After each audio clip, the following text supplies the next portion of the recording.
All right, back in the basement again today to talk about these Tyr L-1 lifters, which I've had for quite a while since they were initially released. Looking at their website now, it looks like they have a ton of different colors, a ton of different options, all of which appear to be in stock. When these first released, there was a lot of hype around them, and I think for good reason, but they sold out pretty quick, and I was lucky enough to get a pair early-ish on.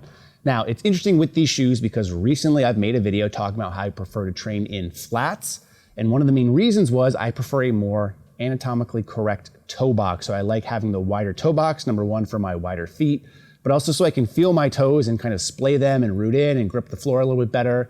And I mentioned traditionally with heeled Olympic weightlifting shoes, that was an issue for me because they are all pretty narrow. So some of you guys commented, have I tried these? What do I think of them? As you might have known that I've owned a pair of them. You might have seen them in some of my training videos. And also funny enough, Tyr reached out to me and said, hey, we saw your video. Have you seen our shoes, which have a wider anatomically correct toe box? And I just thought it was funny, mostly because I literally used a picture of me holding these in my thumbnail. They offered to send me another pair. I said, I appreciate it, but I already have one, which I paid for out of pocket. But they did mention they were coming out with a flat-soled version as well, and they'd be looking to maybe send me some of those in the future. So potentially be on the lookout for that. But I want to give you my feedback on these and more of just impressions. So don't consider this a review. I'm just going to talk about what I like about them. And there's a lot to like, but just take it with a grain of salt as I don't really like to wear heeled shoes anymore. The main exception would be if I'm doing high bar work. I do feel like with high bar, I typically use a closer stance, which means my knees are traveling more forward, which for me, somebody with bad mobility overall and a closer stance, which doesn't work as great for me, I tend to find that a raised heel can definitely help. And if I'm not prepping for a meet or don't care, sometimes they're just cool as a way to throw them in and just kind of change things up a little bit. But that being said, I know a lot of you guys like to wear heeled shoes. Now for me, I've had a lot of heeled shoes in my days, and most notably, I've really held on to two as being my preferred version, which were the original Adipowers and the original run of Nike Romaleos. I've held on to those for a long, long time, despite the fact that they're now like on their fourth or fifth generation, and there's been a lot of other shoes to come out, which some of which I've chronicled here on the channel, but those were the two that I've held on to for the longest time because I feel like those were kind of the pinnacle for the most part in the modern day of Olympic weightlifting shoes. If you're talking not pinnacle time, some of you might say the Adistars with the wooden heel, but again, I digress. So these ones came along, and what really drew me to them was, number one, their simplicity of design. You guys know me, I'm kind of a little bit overly anal when it comes to how things look, and these just look really clean to me. They just have a mostly white upper, there's some gray in between, and the bottom is kind of this light gum sole. I think I like this look a lot. They also have like a all black version as well as a camo version, at least initially.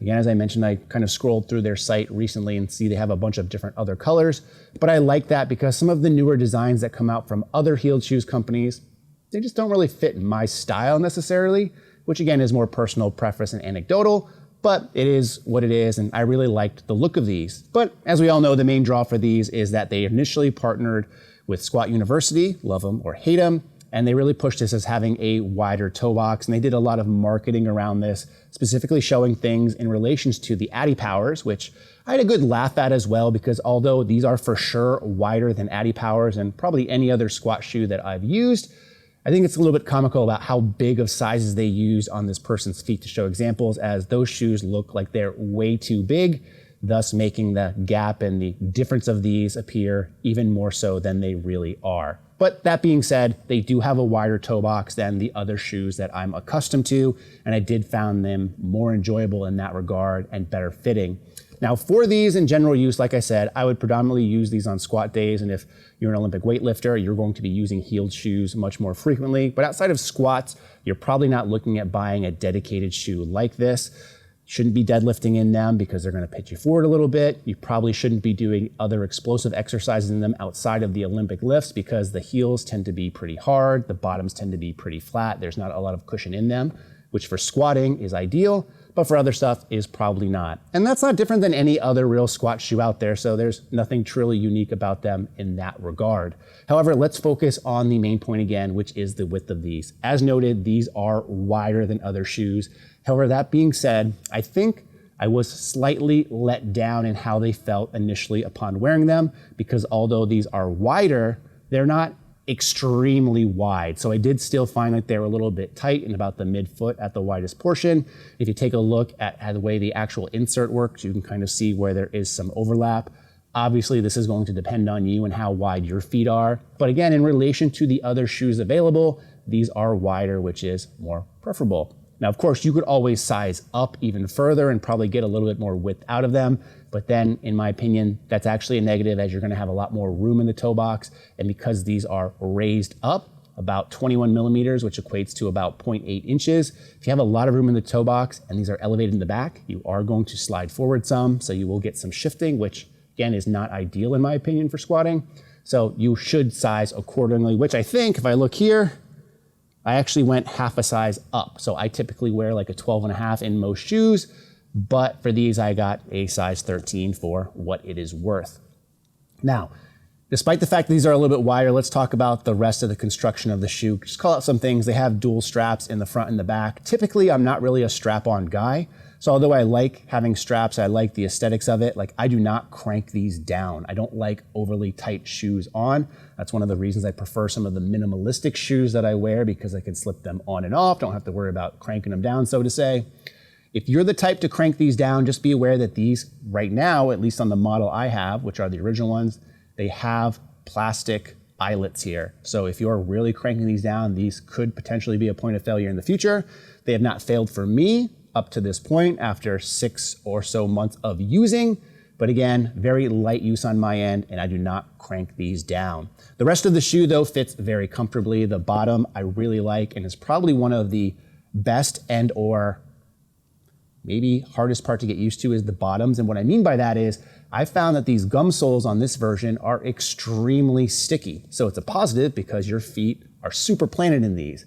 It can be potentially a negative, or at least something to get accustomed to, because what I found is my typical like 2 to 3 to 4 step walkout on squats, like my feet would get stuck in a position. It's like, you know what? I can't really move these without really lifting my foot up. I can't just like kind of slide it into place, which I've been able to do with other shoes. So the grip on here is really a good thing in my opinion. The rest of the Diner shoe is, again, nothing out of the ordinary. You have a typical, in my opinion, design about how these look. But again, the main selling point is the width, which to me, if you're looking for the widest heeled shoes possible, these are it. The price point is in line with everything else that I've seen in terms of high quality weightlifting shoes, which is right around the $200 mark. There are sales and coupons, and other sites besides Tyr sell these. So I think like Rogue sells them, for example, although they never have sales outside of maybe Black Friday.